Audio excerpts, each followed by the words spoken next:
Chers auditeurs, je vous souhaite la bienvenue à votre rendez-vous musical Appassionato sur Radio Judaïka 90.2 FM, que vous pouvez également suivre en streaming sur notre site radiojudaïka.be.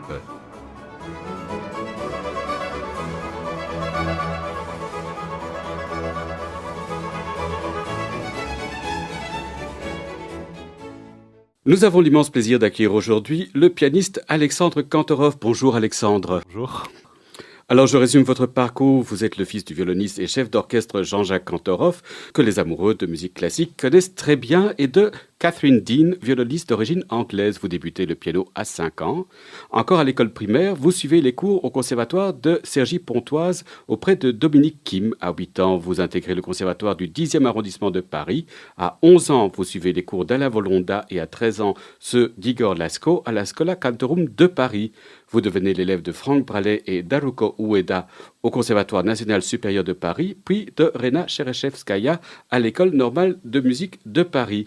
Vous bénéficiez également des conseils d'amis de la famille, que ce soit Jacques Rouvier, Jean-Philippe Collard, Georges Pludermacher ou encore de Christian Ivaldi. Votre première apparition comme concertiste a lieu lorsque vous avez 16 ans, en 2013, aux Folles Journées de Nantes et de Varsovie. Le 27 juin 2019, vous remportez avec éclat le premier prix et la médaille d'or du concours Tchaïkovski. Et en 2020, vous remportez une victoire de la musique classique dans la catégorie soliste instrumentale. Depuis, vous connaissez un succès fulgurant. Le magazine Paris Match vous a consacré un article intitulé « Le tsar français du piano ». Je propose de débuter avec le Molto Allegro du concerto numéro 5, l'Égyptien, de Camille Saint-Saëns, dans l'interprétation de notre invité Alexandre Kantorov. Le Tapiola Sinfonietta est dirigé par Jean-Jacques Kantorov.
Le molto allegro du concerto numéro 5, l'Égyptien de Camille Saint-Saëns, dans l'interprétation de notre invité Alexandre Kantorov. Le Tapiola Sinfonietta était placé sous la direction de Jean-Jacques Kantorov. Alors Alexandre, j'ai lu que vous rêviez dans votre jeunesse d'être cosmonaute, mais quand est née votre vocation de pianiste? Elle est venue tardivement, elle s'est faite sur le long terme parce que j'ai baigné dans le monde de la musique grâce à mes parents. J'ai commencé le piano très tôt et c'était vraiment une sorte de hobby où je voyais le piano comme un instrument très ludique où on devait juste lire des notes sur une partition. Elles étaient toutes là sur le clavier. Il fallait juste relier la petite note noire à la bonne touche. Et à partir de là, j'ai eu aussi beaucoup de chance parce que j'ai eu des très bons professeurs et je les ai eu au bon moment de ma vie aussi. Depuis Dominique Kim qui a su me donner beaucoup de bases solides de piano sans que je m'en rende même compte, en étant vraiment une deuxième maman et en étant très chaleureuse. J'ai donc vu la musique arriver de plus en plus au premier plan au fur et à mesure. Je pense que le moment où ça a été décidé, c'était au lycée, où pour la première fois, j'avais des amis qui faisaient de la musique comme moi. C'était au lycée Racine à Paris, c'est un lycée spécialisé pour les musiciens. Et donc, je pense le fait de jouer avec des amis, le fait de vivre les premiers concerts avec l'orchestre du lycée, de sentir l'adrénaline, de se rendre compte un tout petit peu plus de ce que serait cette profession. Ouais, je sens que c'est ce moment-là qui a fait la bascule. Et ensuite, j'ai jamais regardé en arrière véritablement. Et je pense que je sais pas si c'est moi qui me suis adapté à cette vie ou si c'était la vie très logique pour moi, mais ça me paraît naturel aujourd'hui. Alors, choisir le piano lorsqu'on a des parents violonistes, est-ce que c'est un acte de rébellion? Non, c'est presque plus un acte d'entente parce que le piano et le violon peuvent jouer ensemble et ça c'est une chose formidable. C'est comme ça que j'ai pu jouer beaucoup avec mon père en musique de chambre et puis ensuite on a collaboré avec lui à la direction. C'est un instrument qui me correspondait bien parce que quand j'étais petit, je voulais aller très vite, je voulais comprendre rapidement et j'étais assez flemmard et j'aimais pas rentrer trop profondément dans les détails et dans les choses. Et donc le piano comme premier instrument a une approche qui permet tout de suite d'avoir une satisfaction musicale, contrairement au violon, faut se rendre compte d'avoir une position peu naturelle, de découvrir, trouver sa justesse, le vibrato, l'archet. C'est plein de paramètres qui sont très complexes à ajuster. Et bon, moi, j'avais pas du tout la patience, mais j'ai essayé. J'ai fait mes 3 jours de violon. Et alors, quels étaient les héros musicaux de votre jeunesse? Le premier, c'était Schifra. C'est le premier grand Pouvez-vous dire qui est Schifra? Georges Schifra, c'est un pianiste hongrois qui a vécu une vie extrêmement compliquée pendant la Seconde Guerre mondiale où il s'est retrouvé à être à la fois un grand musicien et à échapper au Reich, à jouer dans un bar la nuit. Il était tzigane, ouais, et il jouait dans un bar la nuit.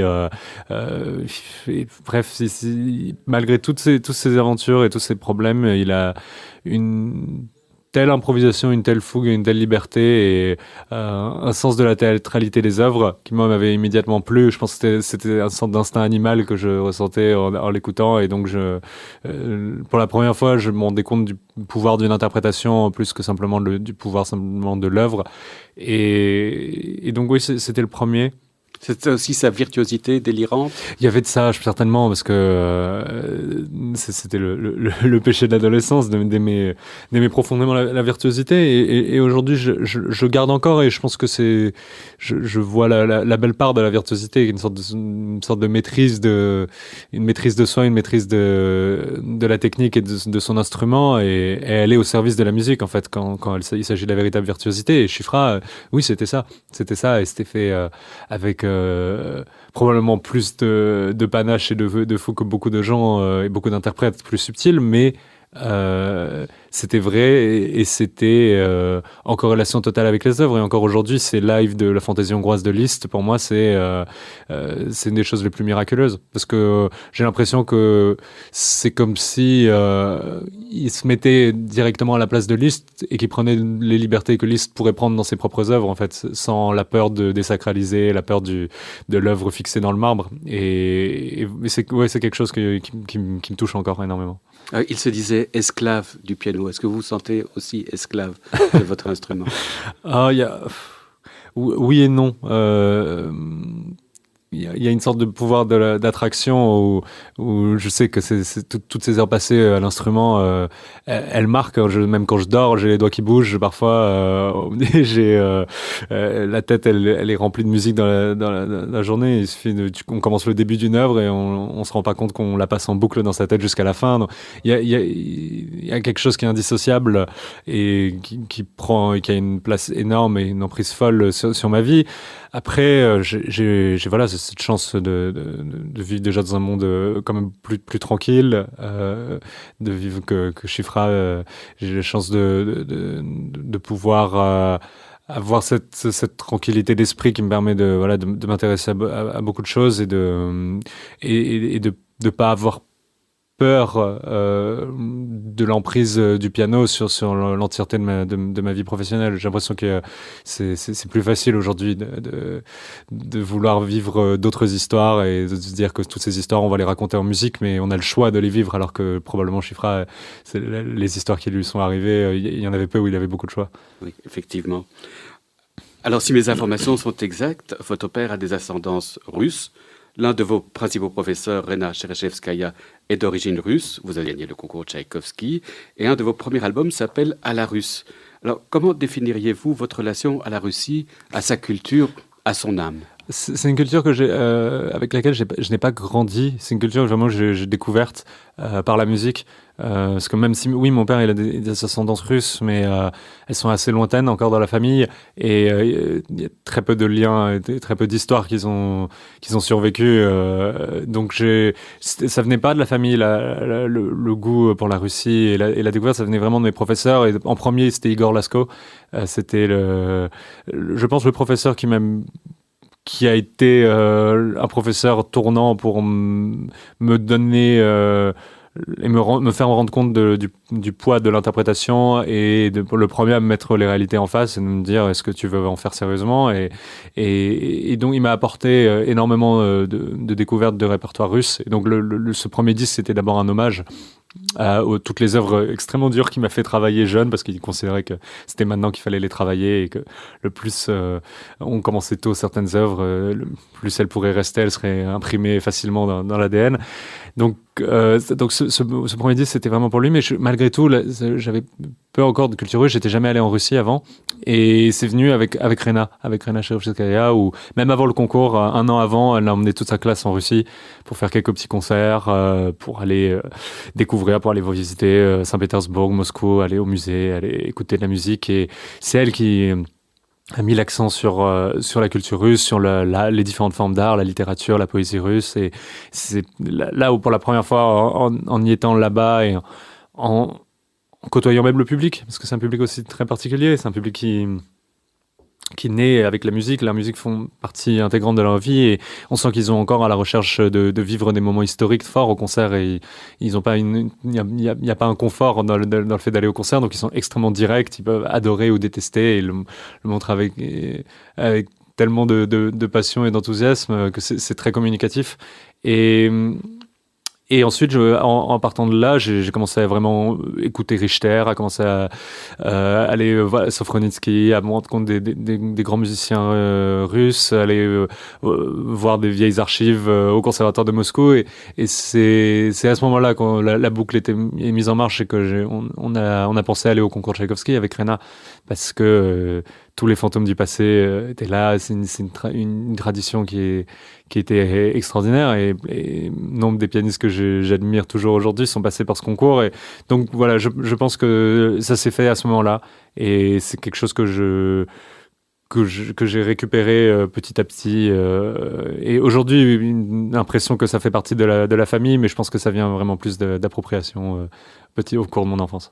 Alors justement à propos de Rena Cherechevskaya, selon vous, quel est le message principal de son enseignement ?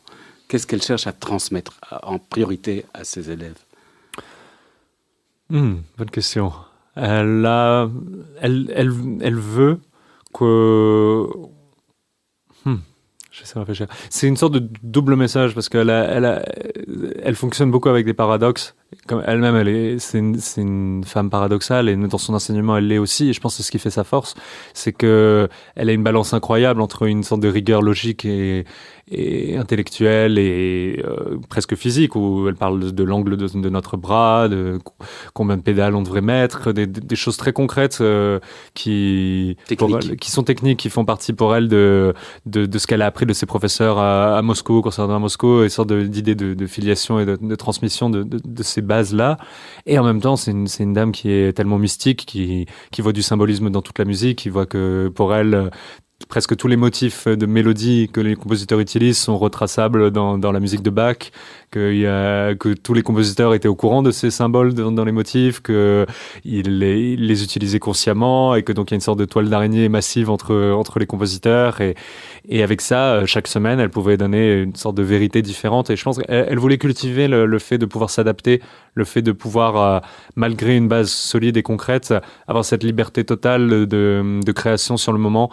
Et donc ne jamais jouer deux fois de la même manière. Ça c'était clair pour elle. Mais il fallait que ça soit vrai, il fallait que ça vienne de notre instinct le plus primaire en fait. Il fallait qu'on arrive à l'écouter et en ayant à la fois assez de réflexes et assez de solidité pour que la musique puisse supporter en fait cette arrivée inattendue d'émotions quotidiennes qui arrivent le jour même.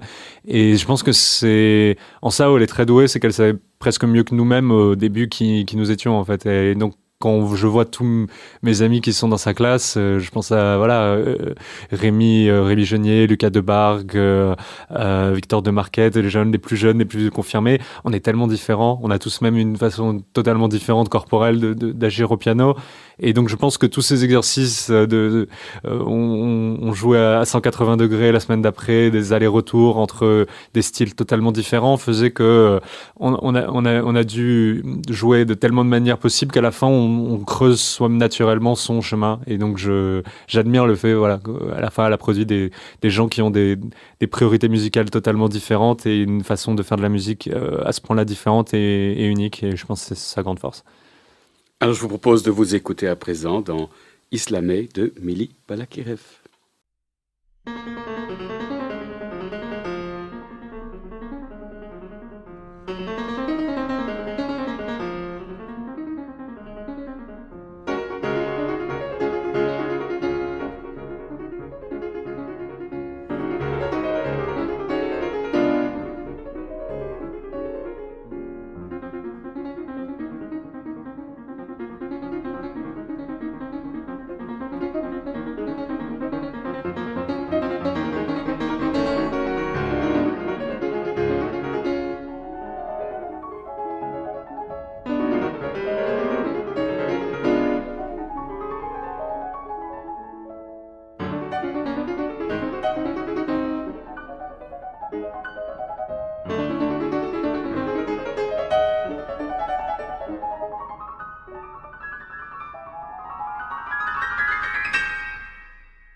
Vous êtes sur Radio Judaïka et vous écoutez Appassionato, votre rendez-vous musical. Nous venons d'écouter Islamé de Mili Balakirev dans l'interprétation de notre invité Alexandre Kantorov. Alors dites-nous Alexandre, doit-on posséder une petite dose d'inconscience lorsqu'on s'inscrit au concours Tchaïkovski? Une forme, certainement. J'ai été soutenu. Ça, je dois dire, c'est que là encore, Rena, elle a l'expérience des concours, chose que j'avais absolument pas parce que j'avais vraiment pas passé de concours à plusieurs tours, un concours international avant. Et disons que je pensais naïvement qu'avec l'expérience de concert que j'avais, qui était une chance inouïe pour quelqu'un de mon âge, je pourrais m'en sortir et transformer dans ma tête le concours en une sorte de série de concerts et que ça serait aussi facile que ça. Et elle avait la connaissance et l'intelligence de savoir que ça serait bien plus. Et que avec les meilleures intentions du monde, on sait pas comment on va réagir quand on arrive dans une salle et que on a les caméras, les membres du jury.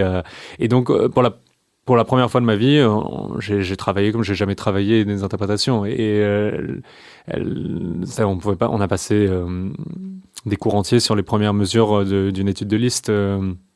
Parce que, en fonction, elle voulait être sûre qu'en fonction d'un piano avec un différent toucher, un différent enfoncement, qui serait plus léger ou plus lourd, je puisse arriver à retrouver tout de suite ce début. Et donc, même malade, même stressé, il y a des choses qui pourraient passer. Et je l'ai vu parce que le premier tour était terrifiant. C'était des fois, j'ai rarement eu aussi peur en montant sur scène. Et heureusement, et c'est là où je suis ravi, c'est que au fur et à mesure du concours, j'ai la chance de pouvoir faire au moins jusqu'à la finale, de jouer tout mon programme et de pouvoir vraiment me libérer petit à petit de cette pression du concours. Je sais pas si c'était le fait d'être autant dans une bulle, parce que pendant 2 semaines, on était avec un coloc qui était aussi du concours un américain. On a fait tout le concours ensemble et on était immergés, on travaillait, on se baladait autour du quartier et tout autour du quartier nous rappelait le concours parce que c'était rempli de gens qui venaient assister aux épreuves. Et donc, au fur et à mesure, chaque épreuve devenait plus naturelle. Et je sais que la dernière épreuve où j'ai pu faire le deuxième concerto de Brahms, après le deuxième concerto de Tchaïkovski, c'était une des meilleures expériences de ma vie. C'était libérateur. Je venais déjà presque de finir l'épreuve en jouant le premier concerto qui était ce concerto de Tchaïkovski. Donc, de revenir sur scène 5 minutes après pour jouer le concerto de Brahms, qui est une de mes pièces préférées au monde, c'était dans un état d'esprit unique, dans un état d'esprit de c'est fait, il y a rien à faire, il y a juste un bis énorme de 45 minutes et de la musique.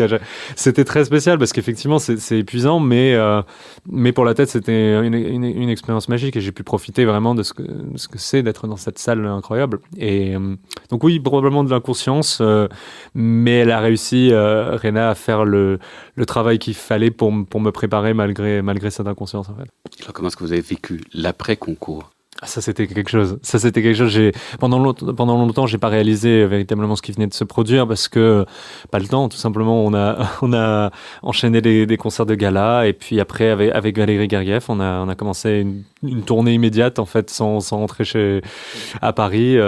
Juste, ok, on t'achètera des chemises en plus s'il faut. Et puis voilà, il book des concerts avec les gagnants du concours. Et donc, on est allé en Finlande, on est allé en Allemagne et donc j'ai pas eu vraiment le temps. J'ai eu immédiatement, il y avait plein de rencontres, il y avait plein de rencontres avec des gens, des organisateurs, des agents, des réflexions sur dans 2 ans qu'est-ce que tu feras, dans des concerts qui se prévoient bien plus à l'avance, des nouveaux programmes et tout ça c'était beaucoup et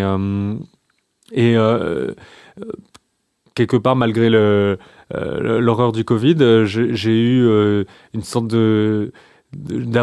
j'ai eu une année d'avant-goût de ce que ça allait être et j'ai eu quelques mois ensuite où pendant le Covid j'ai pu reprendre, apprendre des œuvres, me solidifier, me rendre compte de ce que ça allait être et me dire ok, est-ce que de m'armer un peu plus à ce qui allait se passer et donc après oui j'ai vécu un changement drastique dans la manière de travailler, il y a beaucoup moins de temps, je dois une sorte de jongler avec des programmes ou réfléchir à aujourd'hui j'ai un concert où je joue ça mais je dois quand même travailler quelque chose d'après et donc c'est c'était une organisation très différente, mais ce qui m'importait à ce moment-là, c'était malgré tous ces changements, de garder certaines racines très claires. Donc c'est pour ça que Diane Dussaillon, mon agent, c'est la même. Elle était là avant et après. Accompagnée de Disque Bis, c'était la même avant et après.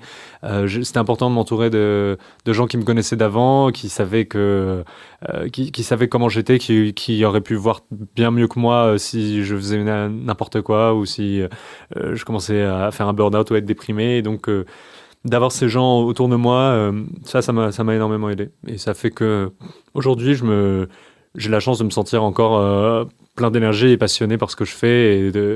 Et même malgré des moments de grande fatigue, de ne pas avoir ressenti cette fatigue psychologique ou cette lassitude, de me dire que bon, bah, c'est trop. Là, je veux plus tout regarder un piano. J'ai jamais eu Vous ça. avez appris à dire non? Oui, aussi, bien sûr. C'était fondamental. Et c'était oui, une bien meilleure organisation. En plus, je suis quelqu'un de très mal organisé, donc pour la première fois, il fallait véritablement réfléchir à ok, qu'est-ce que je veux mettre en priorité, des choses qui me parlent musicalement, des gens avec qui j'aime jouer aussi, où je veux garder de la place pour jouer avec eux, bien sûr des grands concerts et savoir pas trop en faire, savoir aussi lesquels faire, se garder aussi de la place parce qu'il y a eu énormément aussi de remplacements au dernier moment qui sont arrivés et qui peuvent tout chambouler. Donc c'est un équilibre très nouveau et c'est pas du tout encore parfait. Chaque année, on voit les erreurs d'il y a 2 ans, des choix qu'on a fait d'il y a 2 ans qu'on récupère sur le moment. Mais c'est passionnant et je le vois avec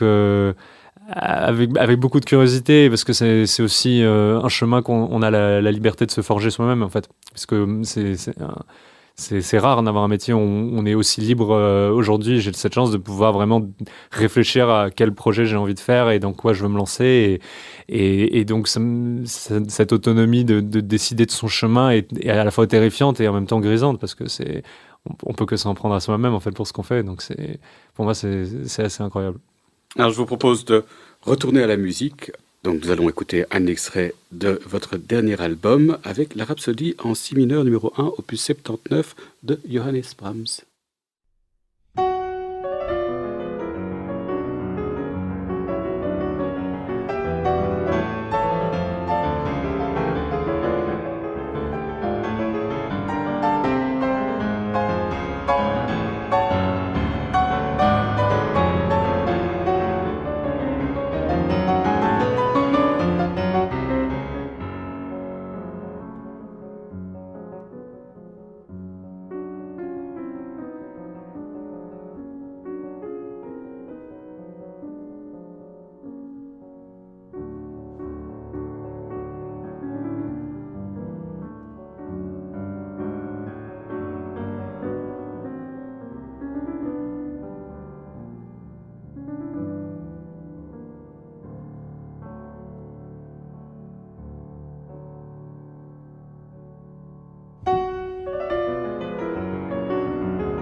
Alors, la Rhapsodie en si mineur numéro 1 plus 79 de Johannes Brahms par notre invité Alexandre Kantorov.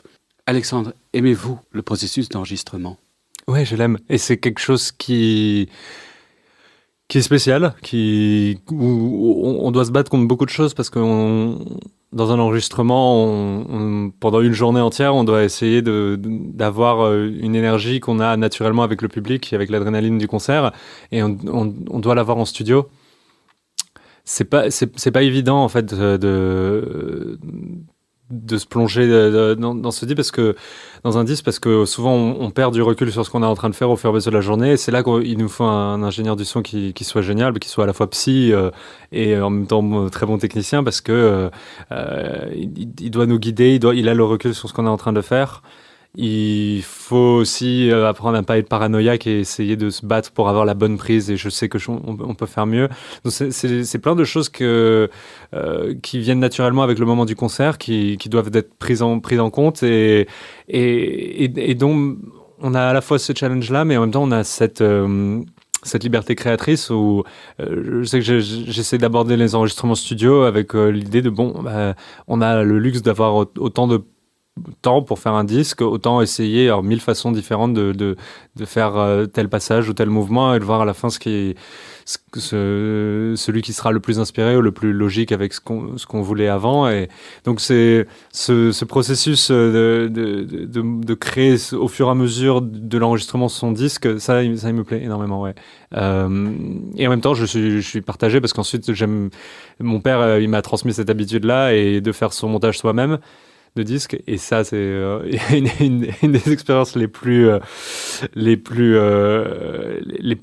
paranoïaques qu'on puisse se faire, parce que parfaitement. Pendant 10 jours on s'écoute et on décide, et on fait des choix de prise, et on revient en arrière, et on se réveille la nuit en se disant est-ce que c'était pas mieux. Voilà, exactement. Et puis plus on l'écoute, plus on se focalise sur les détails qui sont peu importants et qu'on n'entend pas la première fois qu'on l'écoute naturellement.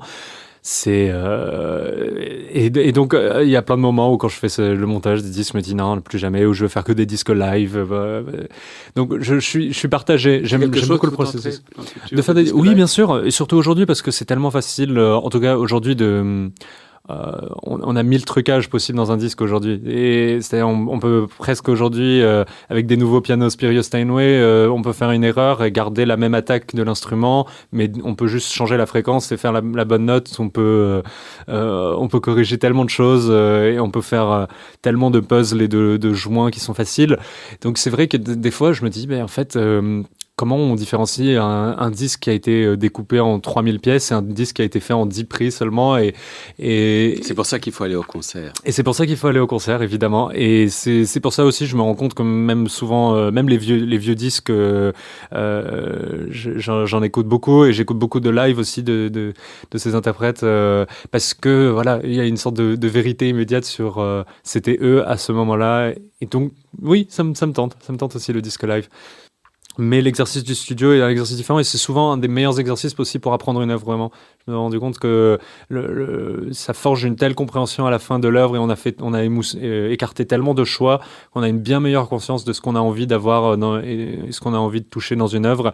Donc je sais que les concerts après un enregistrement sont souvent bien meilleurs ou en tout cas le travail fourni par l'enregistrement est inestimable et bien meilleur que tout le travail qu'on peut essayer de se recréer chez soi sur son piano. Donc c'est assez incroyablement utile.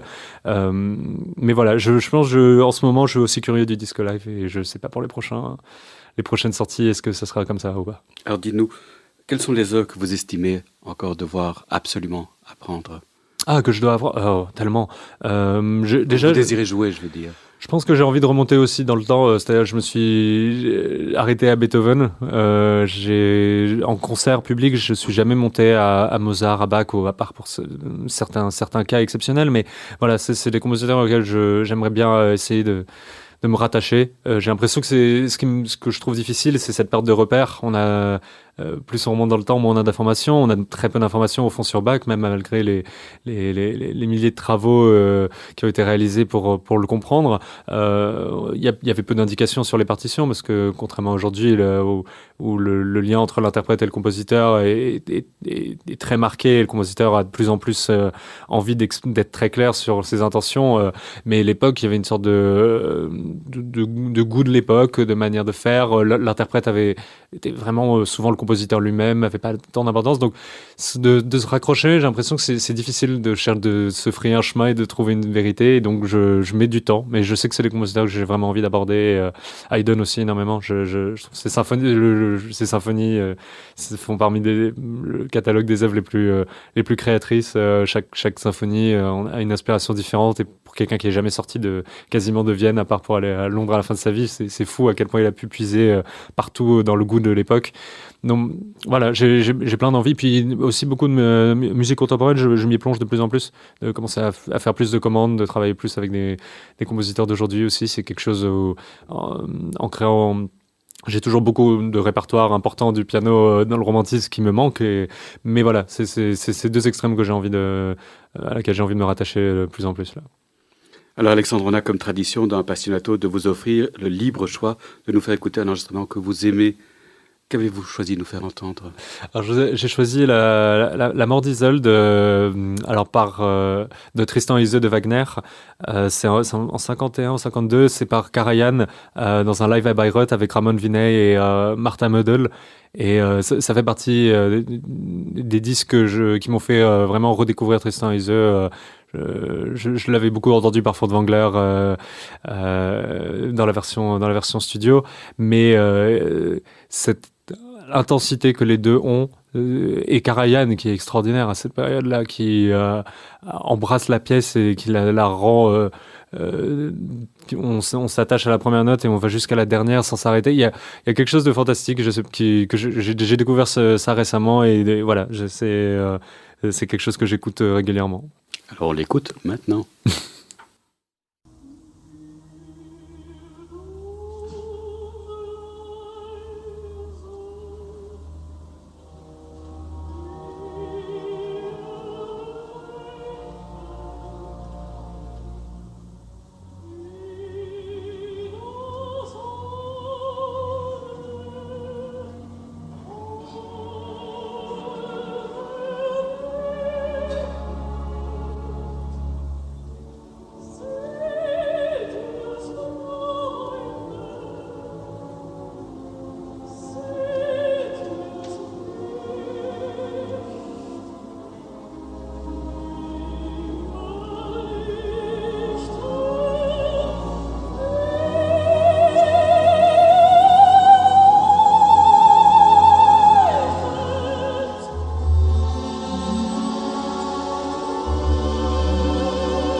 Alors nous venons d'écouter La mort d'Isolde dans l'interprétation de Martha Mödel.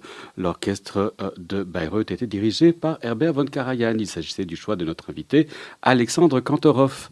Votre rendez-vous musical Appassionato touche à sa fin. Merci beaucoup Alexandre d'avoir accepté notre invitation. Merci à vous. Merci à Carlos Amajoa d'avoir assuré la technique de cette émission. N'oubliez pas qu'Appassionato est diffusé sur les ondes et le site de Radio Judaïka les lundis à 13h, les mercredis à 14h et les dimanches à 9h. Merci chers auditeurs de nous avoir écoutés. À la semaine prochaine. D'ici là, portez-vous bien.